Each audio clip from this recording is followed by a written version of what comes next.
morning po, kamusta na po kayo? Purihin ng Panginoon ngayon pong Monday morning.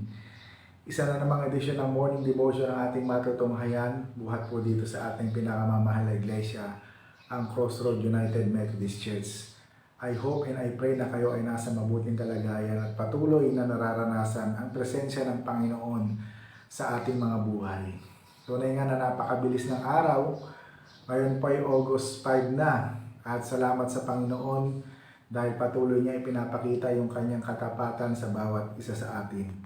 Ang ating pong morning devotion sa umagang ito ay makikita na Lucas chapter 9 verse 13b. Ganito ang sinasabi, kayo ang magbigay sa kanila ng pagkain.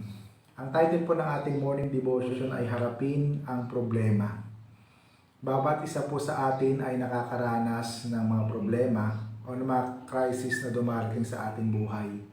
Paano po ba natin ito hinaharap? Dito po sa ating binasa sa Lucas chapter 9 verse 13b ay naharap ang mga alagad sa isang crisis tungkol sa pagpapakain sa 5,000. Paano ba nila ito tinugunan at ano yung kanilang ginawa? Ayon sa psychology, may dalawang option ang tao kapag nahaharap sa mahigpit na crisis. Flight or fight. Tumakbo o lumaban. May iba't ibang paraan ng paglaban kung gaanong may ibang paraan din ng pagtakbo.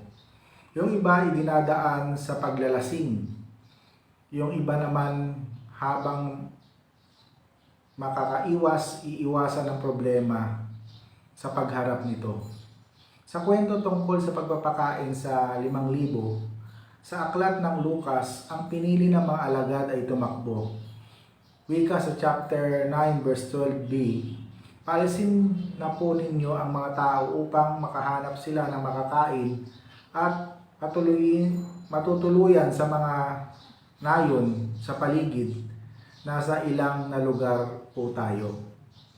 Ang solusyon ng mga alagad ay yung madali.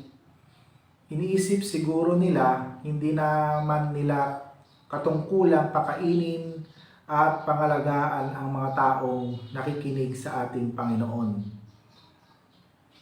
Katulad din nila, madalas nilalagay natin sa hangganan ng ating pagtulong sa kapwa. Akala natin sapat na ang panalangin upang maranasan ng ating kapwa ang pagpapala ng Diyos. Hindi natin magagawa aplikasyon ng ating ipinapangaral, kaya't mababaw at walang talab sa kanila ang ating ginagawang paglilingkod. Ngunit kabaliktaran ang pinili ni Jesus.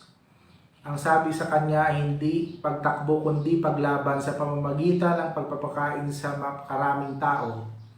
Ang tunay na paglilingkod ay ang magkasamang espiritual at sosyal.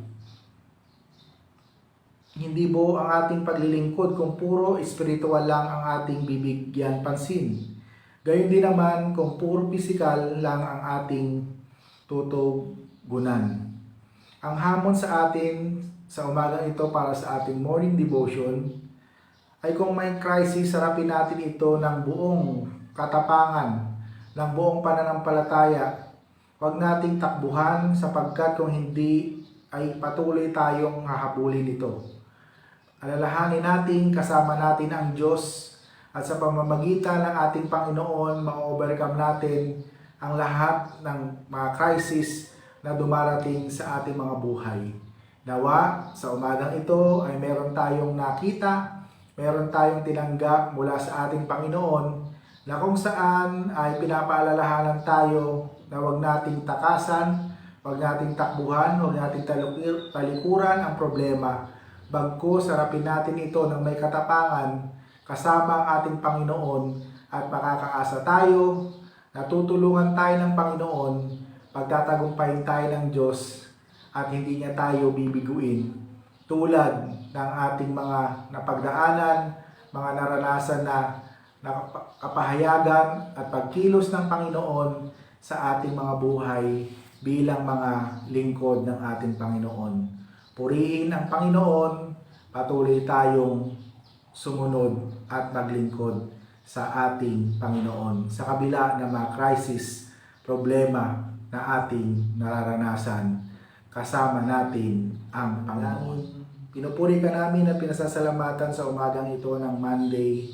Isa na namang edisyon ng morning devotion ng aming napakinggan na kung saan nire-remind kami na sa pagharap namin sa mga problema, sa mga crisis ng buhay ay harapin namin ito ng buong tapang, ng buong lakas. At higit sa lahat ay lagi naming maalala na kasama mo kami, Panginoon. Tulungan mo kami na ma-overcome ang lahat ng mga problema na aming na-encounter. Tunay nga na kung sa aming mga sarili lang hindi namin ito kaya. Ngunit salamat dahil ikaw ang Diyos na tumawag sa bawat isa sa amin at alam namin na hindi mo kami iiwan at pababayaan. Pinagpipray ko po sa iyo ang lahat ng iyong mga anak na nanonood, nakikinig sa mga oras na ito. Ano man po ang desire ng kanilang puso ay patuloy niyo pong ipagkaloob sa kanila.